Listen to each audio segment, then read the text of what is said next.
Greetings once again, my name is John Gabriel and this is the new calculus channel. So today I'm going to talk about the holy grail of calculus, and I'll place a link to this article in the details section, and just to make sure I do, I'll add it here.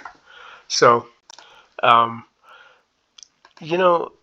lot of fools like that idiot Jean-Pierre Massager, who goes by the handle of Python, YBM, and JPM on Sci.math, as well as Zealous Malem, another idiot from Sweden, and some pathetic crank by the name of Marcus Cliver have tried to discredit this actual theorem that I discovered in many ways, not just from the point of view that it is a valid theorem. So what does the theorem say? Now, I've discussed it in the past with you, but basically it says that the slope, this right here, slope of a non-parallel secant line anchored at this point is equal to the slope of the tangent line plus the difference in slopes between the red non-parallel secant line and the tangent. And the dimwit, when he at first rejected it, said, "Oh no, this only works for polynomials." He's a fucking crank, because it works for any function. And just so that you know that it works, I've produced two applets for you. So the one is called Derivative Through Geometry, which I will place a link to, where you can download the applet. You have to request it though, okay? Otherwise, and it's not something I have control over. It's a Google feature, and apparently it has something to do with securities. But if you send me a share request, I'll share it with you. And also Integral Through Geometry. And here, what I'm showing you is that the theorem works both for the derivative and for integration.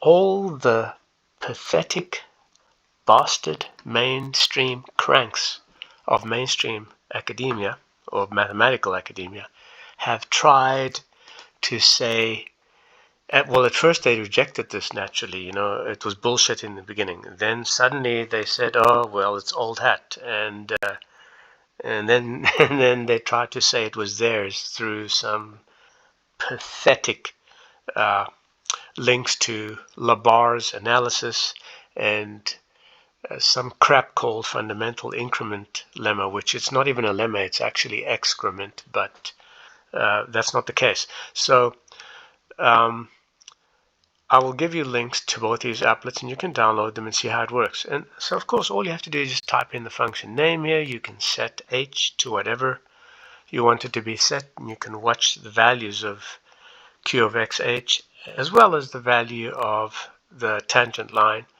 And by the way, q of xh is an expression that is not always easy to find, but geometrically it's always valid, whether it's an exponential, a polynomial, trigonometric. It doesn't matter what it is. This theorem applies for all smooth functions. And by the way, you can toss calculus out of the window unless you're dealing with a smooth function. In other words, things like the absolute value graph at the point 0, that's just a load of crap that doesn't even belong in a calculus course, by the way.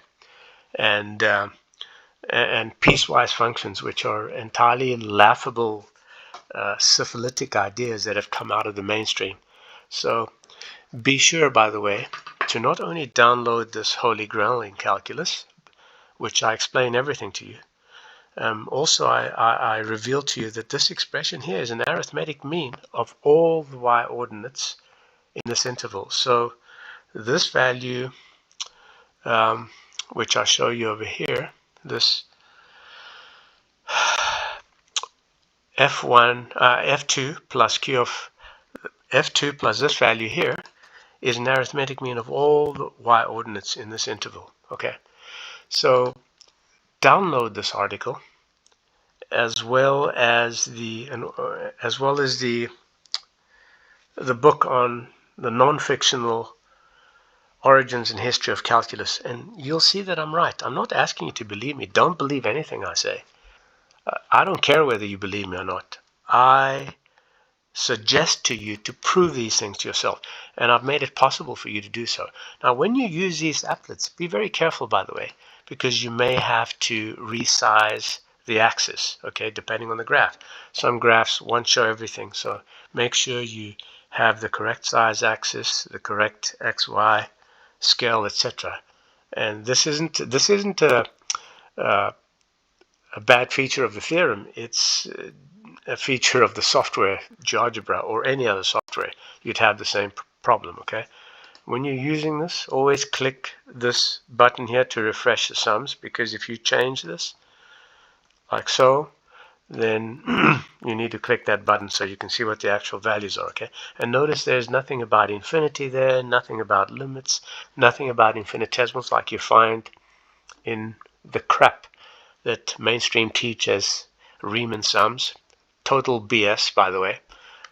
They don't understand why calculus works. They're all incorrigible morons, your professors of mathematics as well as your teachers. They shouldn't even be teaching calculus because they don't understand it. So ask me for a share request, or ask me for a share request on these two applets, and I will grant you access. That's the only way you can have them. And of course, this Holy Grail is actually proved in my historic geometric theorem, to which I'll place a link in the details section too. My name is John Gabriel. If you're not already a subscriber, become one. Tell your friends about it. Follow me on academia. Till next time, goodbye.